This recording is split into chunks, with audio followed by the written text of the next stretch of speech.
Today we're going to talk about the fourth part of Money Heist on Netflix, so let's get started.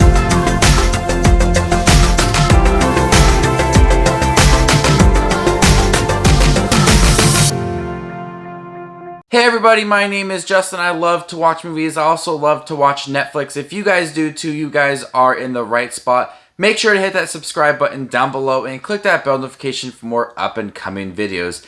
Today we're going to talk about the fourth part of Money Heist, or La Casa de Papel, which is a really big show on Netflix, and I have not seen the show previously, so I spent like a week just binging the previous three parts on Netflix before I got to check out this fourth part for Money Heist. I was really looking forward to the fourth part with how the third part had ended, and I was really excited to see the continuation of that story with our group of bank robbers. And what I really liked about Money Heist Part 4 and how it separates itself from the previous three parts is that it feels like there are a lot of consequences and they're constantly on the edge. I'm wondering how they're going to get out of certain situations. The previous three parts, you always felt like they had a plan in place. If this happened, they would have this plan in place that would lead them to safety. The professor was always there to have a plan to tell Nairobi and Tokyo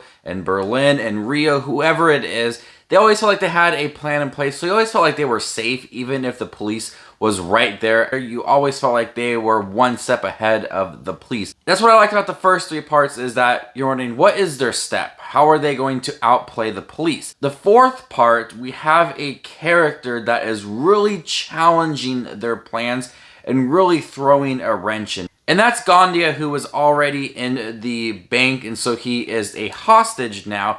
And he is skilled at a lot of things. He is able to infiltrate different rooms in the bank. He's able to fight against other people. And so he really poses a threat to the bank robbers. And you could tell that they have this certain plan and he is there to disrupt that. And they have to kind of adjust their plans.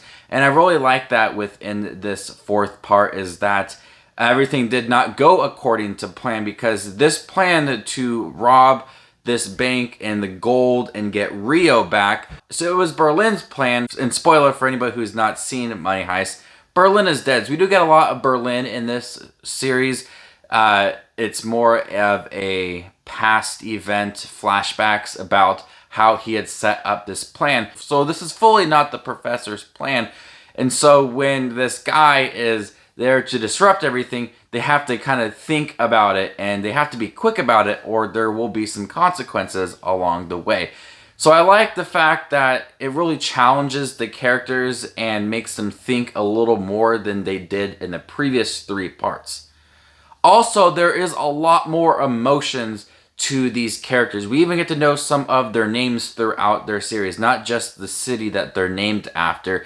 And we get a little more character depth for a few of the characters, like Nairobi, and Tokyo, and Rio, and Stockholm as well. We get to learn a little more about them and their characteristics, their past, and their feelings towards each other as well. I feel like the fourth part of Money Heist, out of all four of the parts, what added the most emotion to the character and allowed for you to connect with them on a certain level, especially Nairobi. You get to understand them a little more and why they are doing this, and I really did appreciate that about the fourth part.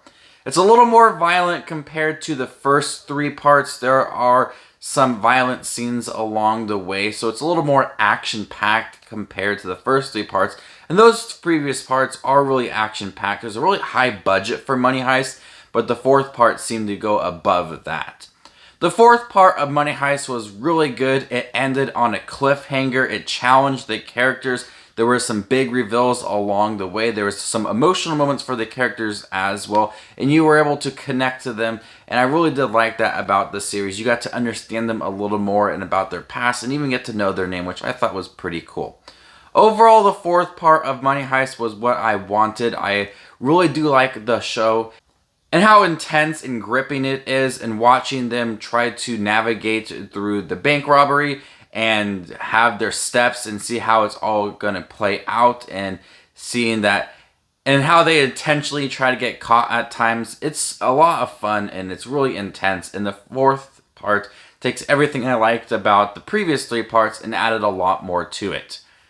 So I'm going to go ahead and give the fourth part of Money Heist an A-. Thank you guys for checking my review for Money Heist. It is on Netflix now. Sorry for the late review. I had to binge the previous three parts, and then I got to watch the first 5 episodes part of a screener, and then I took some time getting to the last few episodes. Usually I don't like to do a late review, but I really wanted to talk about Money Heist Part 4 for you guys because I really did enjoy the show. Thank you guys for checking out the review, and stay tuned for more Netflix content. This weekend is going to be a big weekend for Netflix content, so stay tuned for that. My name is Just Watching Movies, and you guys stay classy, YouTube.